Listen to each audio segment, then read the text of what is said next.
In 1960, a physicist working in a lab in Malibu, California, on a shoestring budget using a synthetic ruby and a camera flash lamp, created something the scientific establishment said was impossible.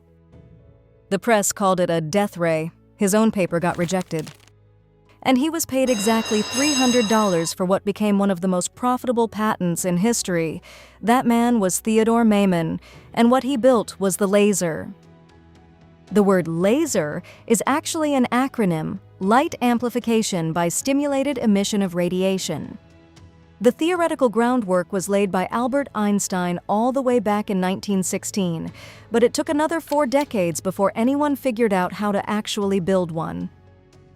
In 1958, physicists Charles Townes and Arthur Schawlow published a landmark paper laying out how a laser might work in practice.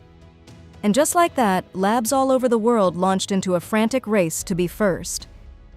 Everyone had their own theory about which material would work best. Most of the top scientists were betting on gases. Nobody serious was betting on ruby, except one guy. Theodore Maiman was working at Hughes Research Laboratories in Malibu with a total budget of $50,000, modest even by 1960 standards. His bosses weren't particularly enthusiastic. His peers thought the ruby idea was a dead end. Multiple calculations at the time proved it couldn't work. Maiman looked at those calculations and decided they were wrong. He built a device using a synthetic pink ruby crystal wrapped in a helical flash lamp, essentially a fancy camera strobe. On May 16, 1960, he switched it on. The ruby crystal fired a pulse of deep red coherent light. The world's first laser had just worked. And then Maiman tried to tell the world about it, and the world said no. Maiman submitted his findings to physical review letters. Rejected. The editor essentially told him it wasn't interesting enough for their audience. He sent a shorter version to the British journal Nature. They published it in August 1960. Scientists around the world were stunned. The guy with the ruby had won the race. But here's where it gets really fun. When Hughes Aircraft presented the laser to the press in New York in July 1960, reporters had absolutely no idea what to do with it. Their best frame of reference? H.G. Wells. They called it a death ray, straight out of War of the Worlds.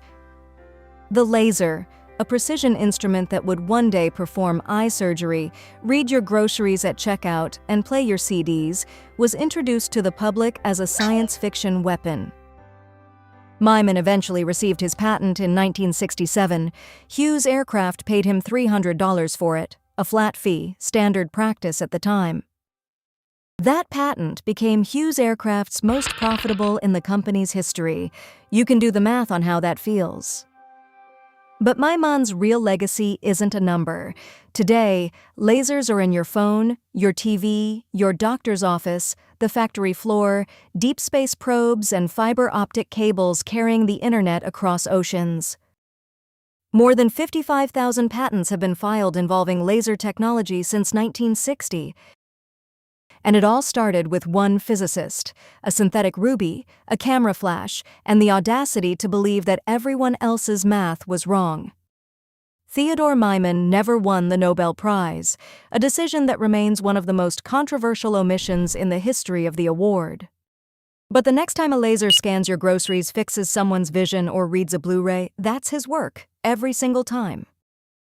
If you enjoyed this one, subscribe. We post a new historical story every week. And if you want more stories about underdogs who changed the world, drop a comment below.